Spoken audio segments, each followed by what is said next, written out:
Hey there, my name's Jesse, and you're listening to the Deep Lore Boys podcast. So he circled the... Oh my gosh. This guy literally said, I believe I can fly. He ate chicken, hand gone. Hand gone. I don't know.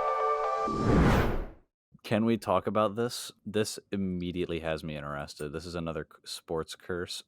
But this was done by the ghost of Colonel Sanders. Colonel Sanders, yes. Okay, so if you listened to the podcast back in the olden days, you might remember we talked about the Billy Goat curse. This is similar, only KFC edition. Also it's in Japan. Yeah. So the story goes, you've got the Hanshin Tigers. They're a baseball team in Japan. They're really not doing good. This is in like 1985, by the way. They're not doing great. So they get this American hotshot player, star slugger, Randy Bass. After they get him, they start doing really good.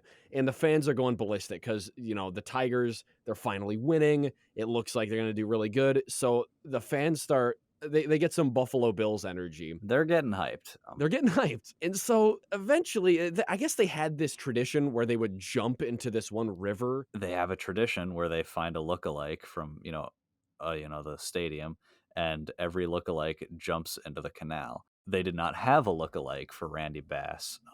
And so they took the nearest white person they had, which was a statue of Colonel Sanders from a nearby KFC, and they threw him in the canal. For the next 18 years, they lost. They had an 18-year losing streak. The fans quickly connected maybe this losing streak.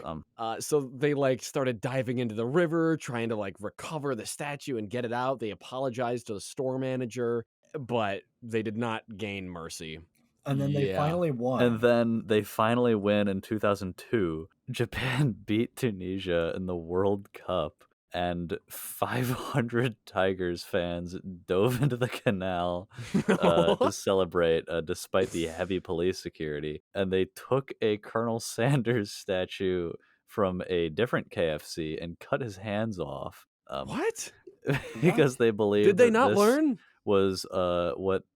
Basically, this, as the wiki says right here, supposedly in imitation of Sharia law. I have no idea what in Sharia law says to cut off somebody's hands for having a KFC. But it's an Islamic tradition. Yeah, he ate chicken, hand gone.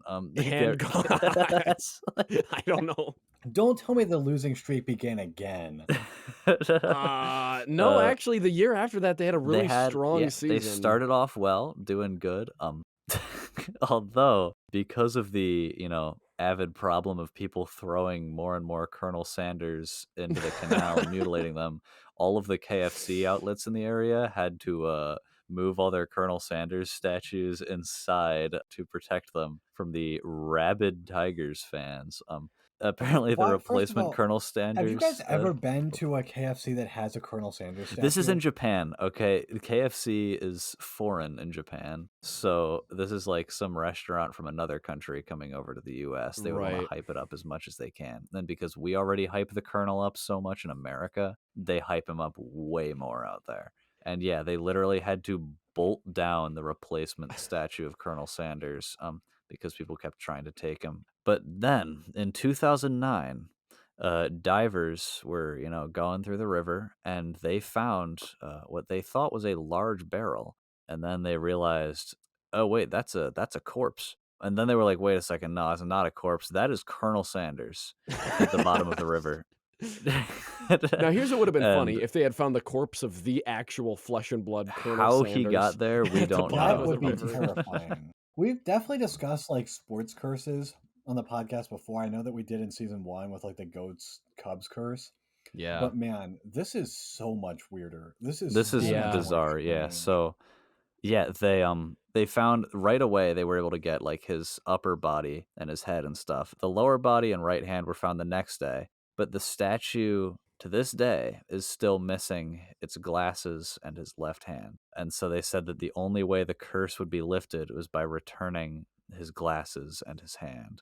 So they got to find this to get it back to him. It's like the hand and eye of Vecna. It's like it literally is. It has that energy but it's to it. Colonel Sanders. So the statue was later recovered They got replacement glasses in a hand, and they returned it to the KFC. The KFC restaurant that the statue originally belonged to was gone at that point. So they placed a cutout replica of the statue in the branch nearest in 2023. And you know what the Tigers did in 2023? Oh, no. Oh, no. Long story short, the curse was broken.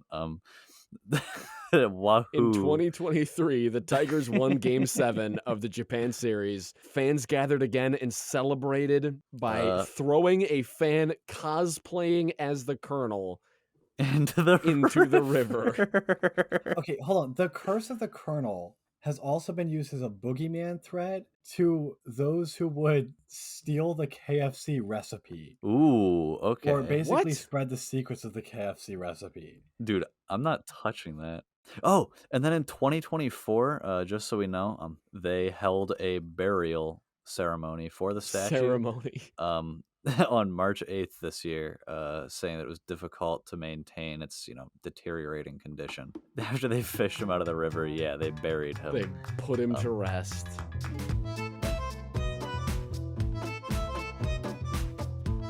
All right, guys. I, in one Google search, have discovered what all 11 KFC herbs and spices are. To curse our podcast, I am going to share them. No. We are going to be under Jackson, the KFC don't do curse. it. All right. Here we go. Don't do it. 2/3 of a teaspoon of salt. God. Half a teaspoon of thyme. No. Half a teaspoon of basil. Say it ain't so. 1/3 of a teaspoon of oregano. Dear 1 teaspoon God. of celery salt. By Jove. 1 teaspoon of black pepper. No. 1 teaspoon of dried mustard. 4 teaspoons of paprika. 2 teaspoons of garlic salt. Okay, why do they need that much paprika anyway? Paprika good, okay? Don't 1 teaspoon of ground ginger and 3 teaspoons of white pepper.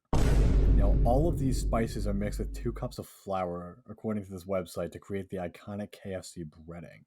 Dude, so you're telling me that if we say all that 3 times at a bridge at midnight, the ghost of Colonel Sanders will rise out of the water and strangle you to death?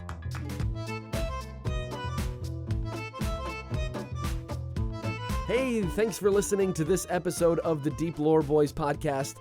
And genuinely, thank you. We like you. We don't want you to just be a number on a screen or a random like. We would love to actually have you be a part of the community, which is why we've got a Discord for our listeners linked in the description of all our episodes. Hop on, it's a ton of fun. We send memes, we discuss lore, talk about stupid stuff. You never can tell what's going to go down in the Deep Lore Boys Discord. Again, that Discord is linked in the description of our episodes. It's on our YouTube channel. It's easy to find, and we look forward to having you. All right, here's the rest of the episode. On February 17th, 1974, U.S. Army Private First Class Robert Kenneth Preston took off in a stolen helicopter and landed it on the south lawn of the White House. Wikipedia calls it a significant breach of security. Yeah, that sounds about right. Okay, so I was under the impression, just from hearing the helicopter incident, I just figured the helicopter was going down. They needed to make an emergency stop, and the best place that they could find to do it was the White House lawn. Or maybe it was just some dude who was like, hey, let's go see the president, and just tried it and was just a goofball. But no, this guy was in the military.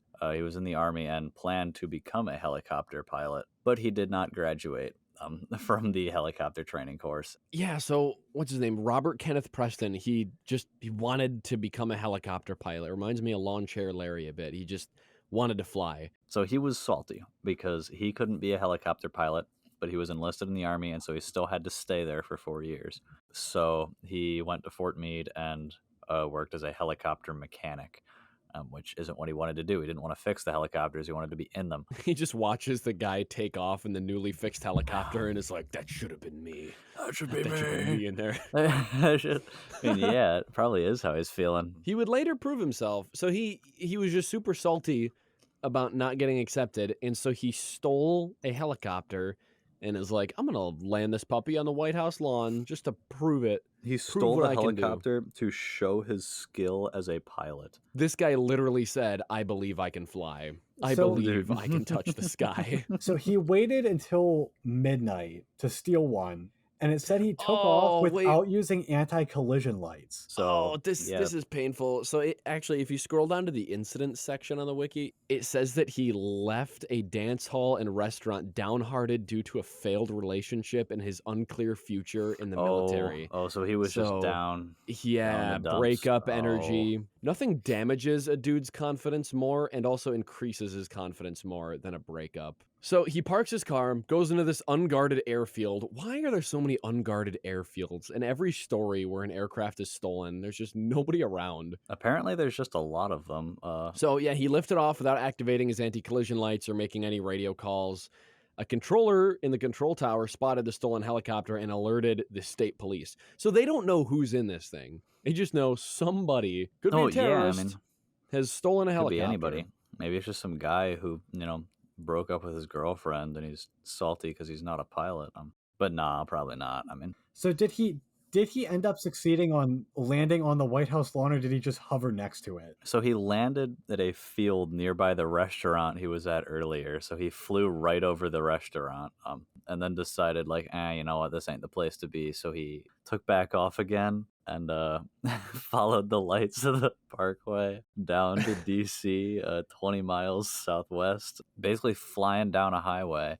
All the way to the White House, and he's like, we're gonna go visit the president. Why not? Just gonna go pay him a visit. And there were no surface-to-air missiles around Washington at that point. There are now, post 9/11. Yeah. So yeah, he hovered around the Lincoln Memorial and the Washington Monument, and he was like, you know what, I'm kind of done with this at this point. I guess I'm gonna head back to Fort Meade. And then at that point, 2 police helicopters started following him, along with several police cars. So he was known at this point. He knew what he had done. Apparently, the Secret Service, at least according to Wikipedia, the Secret Service opened fire on him. No. And he was lightly wounded, so he was shot doing this. So he got grazed. So he came in over the White House grounds at 2 a.m., barely cleared a steel fence surrounding the area. Floodlights illuminated the helicopter. Yeah, Secret Service agents opened fire.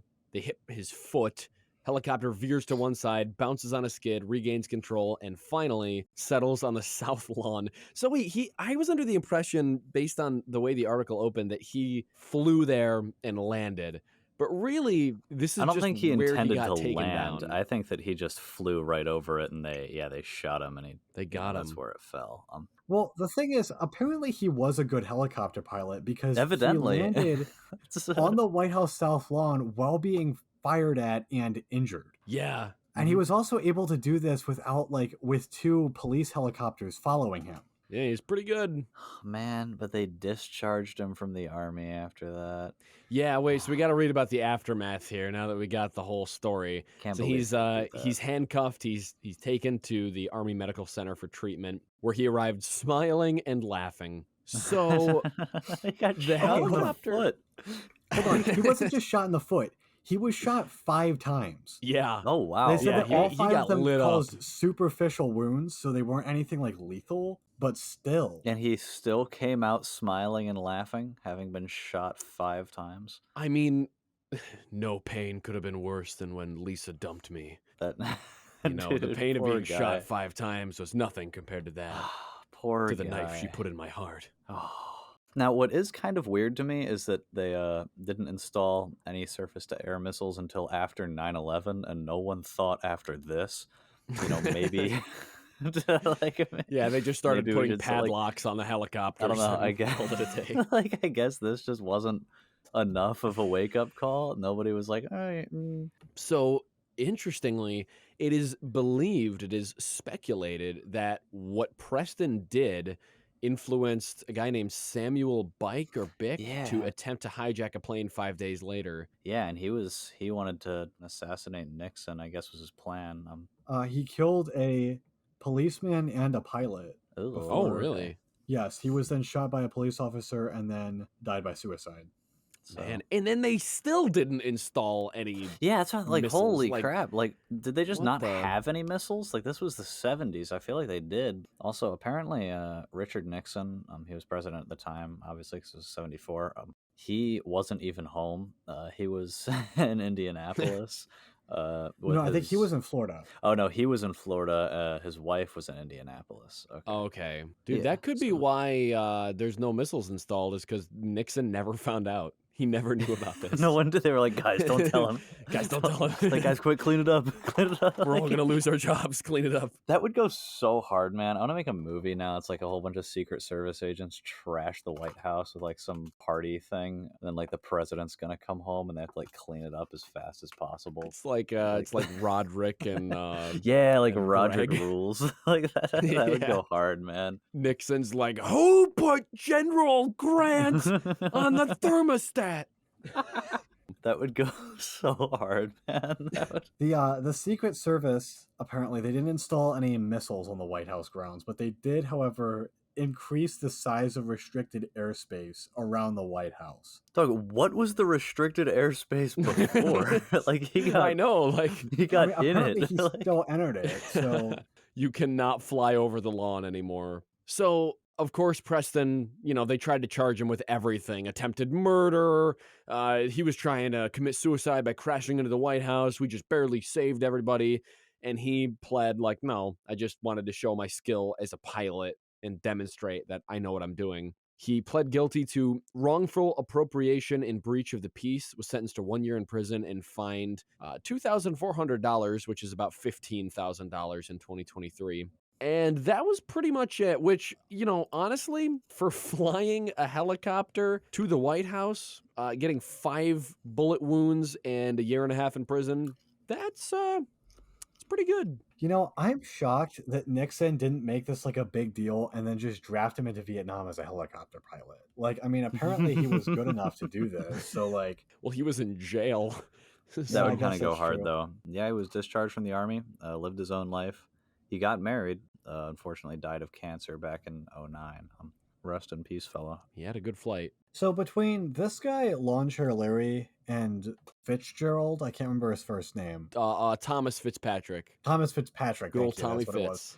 Yeah, these 3 individuals are like, people tell them you can't fly, and they're like, well, now I gotta. Like, now I gotta do this. Oh, you know what would be great? Is like Top Gun 3, they time travel and they get all 3 of those guys together. Yes. We got Tommy Fitz, Robert Kenneth Preston, and Lawn Chair Larry, or even Royce Williams, the guy who fought off like 8 Russian fighter jets. He would win. Nah, I'd win. No diff. Nah.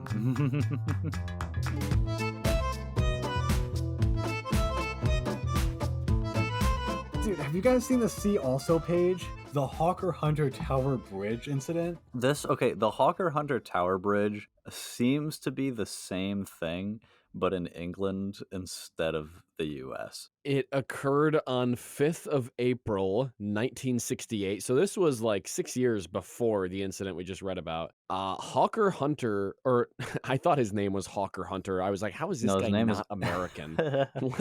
Alan Pollock. Alan Pollock flew a Hawker Hunter. That is a plane. He performed unauthorized low flying over several London landmarks. Flying around with a jet, though, like this was much faster than just a helicopter, though.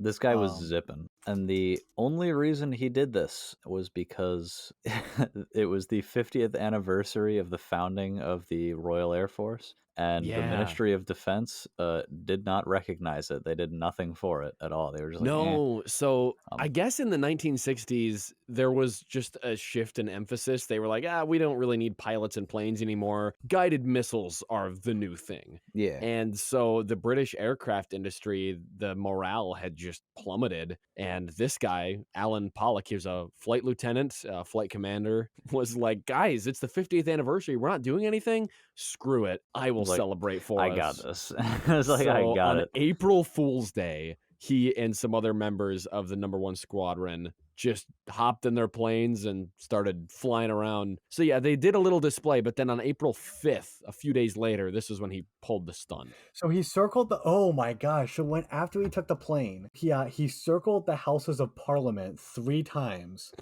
against the Prime Minister's government. Because it was a demonstration against against the budget cuts. He went over the Royal Air Force Memorial, and then eventually he appeared at the Tower Bridge. He was just quoted from him. He said, "Until this very instant, I had absolutely no idea that, of course, the Tower Bridge would be there. It was easy enough to fly over it, but the idea of flying through the span suddenly struck me. I had just 10 seconds to grapple with the seductive proposition which few ground pilots of any nationality could have resisted." It's like, I gotta do it, man. I gotta do it. My brain started racing to reach a decision. Years of fast, low-level strike flying made the decision simple. I like that he just appeals to the like, come on, you would do it too. It's just, dude, I mean, he was flying around and then he saw it there and he realized, like, we have an opportunity to do something crazy here. I gotta do it. And you know what? The Ministry of Defense already hates me anyway. At this point, he'd already gone far enough. Like, he was gonna get arrested when he landed anyway. So he's like, you know what? Apparently he was confident and knew that he could do it. Actually can completely see where he's coming from there. I can respect that. Yeah, I can totally sympathize. So, although other pilots had flown under the upper span of Tower Bridge, Pollock was the first to do so in a jet aircraft, and then he was formally arrested by Flying Officer Roger Gilpin. Yeah, he avoided a court-martial on medical grounds and the embarrassment to the government of Pollock publicizing the reason for his stunt. Oh, so you know what? They probably could have court-martialed him, and they decided not to because they were like, we don't want this to be like a big show. And we don't want to make a big deal out of this. That would have made sense. Okay. So we got 2 people here, both of which kind of did the same thing. Okay. Is this like cool or no cool? Do we respect this or are we haters? Because like this is definitely something that should be illegal. I mean, they're 2 pretty different scenarios. So in the case of Preston in America, he stole that helicopter. He was not a pilot. Yeah. He flew it into like government grounds. That's pretty scary. But his girlfriend just broke up with him. His girlfriend did, so we gotta cut him some slack. Like we gotta, And then we got this guy who was a pilot and did like a pretty legal flight and then flew through the bridge. I feel like it was cool for the time, but nowadays, because... Oh, this would not fly at all nowadays. No, there's no way it would be acceptable now. Yeah, this would absolutely not be allowed. Hey again, it's Jesse. Hope you enjoyed this episode of the Deep Lore Boys podcast. If you did, leave a like, leave a review, subscribe for more episodes, share it with a friend, you know the stuff. Thanks for listening, and I hope your day is nothing short of interesting. Take care. I'm going to go post that one on twitter.com.